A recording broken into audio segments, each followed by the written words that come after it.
What's going on, guys? My name is TF141 Ghost. Welcome to Pandemic. Hopefully you guys are enjoying the videos and all the new directors you've seen so far. And we got some new guys on the way to keep the content flowing. I know we haven't had a video in a couple days, but with school and college and everyone has jobs, there's no pressure for any of the directors to upload a video. So that's why the channel will be lacking videos some days. So I figured I would throw a video up. This is kind of a response video. They're asking for something else besides Black Ops, and my last video on here was Call of Duty 4 Free-for-All on Kill House, and obviously this one is Modern Warfare 2 on Trailer Park, which was part of a DLC map. It's a pretty good map, very close quarters. It's good for people like me who rush a lot. So I am using the P90 with silencer. I don't think this is extended mags. Maybe. I'm not really sure. I don't think so. But I'm just trying to mix it up opposed to Black Ops, and I hope you guys enjoy this. It's a very long commentary. I'm not used to commentating over about 6 to 7 minutes. But what I do want to talk about is going to take a couple minutes, and it'll probably be in interest to you, especially if you're a YouTuber or you want to start a YouTube page. I get a lot of questions that are, what headset do you use? What editing software? What do you use to record? And I mean, these are common questions, especially on my profile. And basically, to summarize this, it's going to take a couple minutes, so hang in there. If you already know what to use, just watch the gameplay. It's pretty rape. So my number one question that I get is, what headset do you use? From Call of Duty 4 to about a week ago, I used Turtle Beach AX11s and AX1s. Now, why did I put that in plural form? It's because I've had several pairs of them. They have some upsides, some pros, and some cons. Pros, they're very cheap. They're a very affordable headset for, the common gamer. They're only about $59 at Best Buy and online. So you can get a pair of AX11s for about $60, I believe, at GameStop. Excuse me. They're a lot better. If you've ever used... Where'd that guy go? Look at that gameplay. That guy literally just disappeared. That was ridiculous.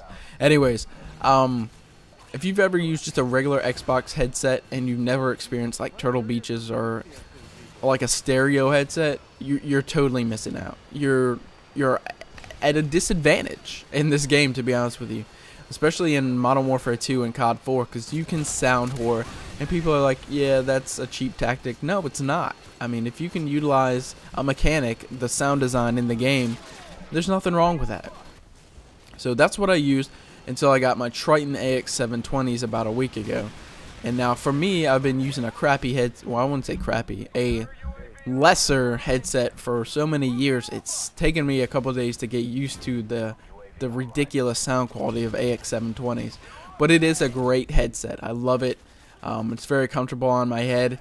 If you don't know what it looks like, Google it. Just Triton AX720s. I would highly recommend them if you're a serious gamer. And second question I get a lot is, what do you use to record? Now, a lot of you guys are like, what are you, an idiot, if you don't know? And honestly, if you're just getting into the YouTube thing and you're watching videos, it could be a question that, you're not really sure of. And when I started watching videos, I wasn't sure myself. One of my first, I think my very first commentary gameplay I watched was a Blame Truth video. He was using the G3 on Crash, and I was like, wow, this is really cool, because I was just getting into Call of Duty 4, and I was like, this is really neat that this guy talks you through what he's doing, etc., etc. So that kind of got me into commentating and, figuring out what you use to record. And what I would say about 98% of what people use to record in all of YouTube is Hauppauge HD PVR. And if you've never heard of that, I would Google that also. Basically, and if you already know this, just watch the gameplay. I probably sound like an idiot to you, but I know a lot of people out there don't know what to use. So look at that Semtex fail. Hauppauge HD PVR is basically, it's called a high definition personal video recorder.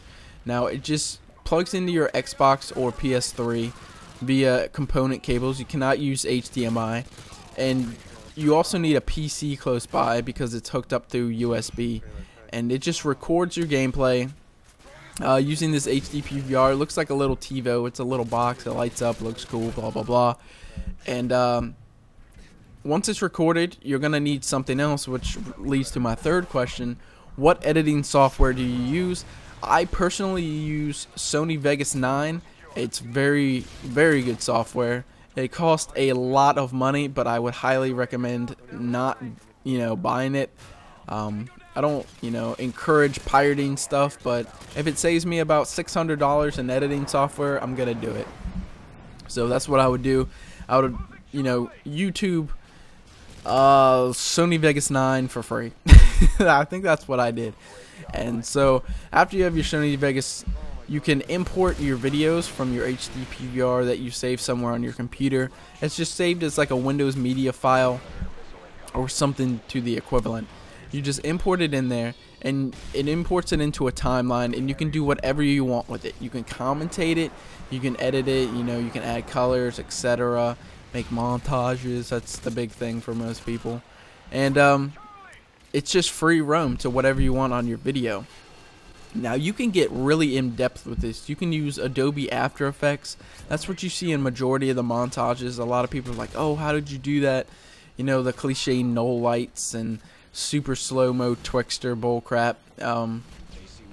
That's what people use in those high like montages, like Predators, like Optic Predator. Of course, that's Adobe After Effects. You cannot do stuff like that in Sony Vegas. You can do semi kind of stuff like that. You can add different lighting, slow-mo, not nearly as slow and as smooth as Twixtor, but it gets the job done. You can do color correction, make your videos look a little more brighter and more vivid. But that's really about it. You don't need anything else that I can think of offhand. You need a good microphone. The microphone that I used for years was an integrated microphone on my PC, and it worked pretty well. It's pretty good sound quality until a couple days ago I upgraded to a Samson CO1U, which is a condenser microphone, and it's basically I was reading the reviews, and it's pretty good. People compare it better than a Blue Snowball microphone, and which I totally agree. I think the sound quality is ridiculous. Like, listen to how smooth this is. That's right, acapella, bitch. This is why I don't like long commentaries, because I get bored and start singing and start talking about random stuff like eucalyptus trees. But honestly, guys, that's about it. The three main mechanics of starting a YouTube channel. Of course, common sense, you do need, a YouTube account, but I don't think I need to say that. Is the Hapog, the headset. You don't really need that either, but it's a common question. And editing software. And if you really want to stick out in this YouTube community nowadays, you have to do something very creative. The new minds that are making it in YouTube are people with high creativity levels.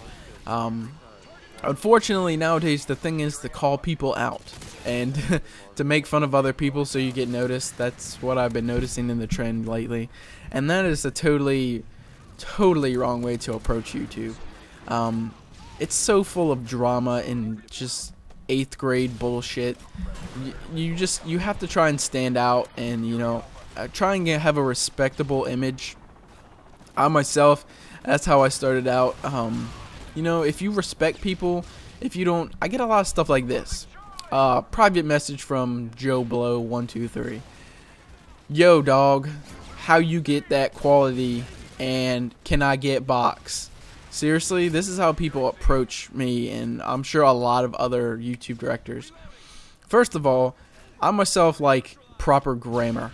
That's just me. If you call me yo dog, I'm gonna totally probably just ignore your message and delete it. And that's not because I'm an asshole. It's because it's approach people with common courtesy. If you want someone to make you a background, if you want someone to make you an intro, don't send them a message that says, "Can I get intro?" or something like that.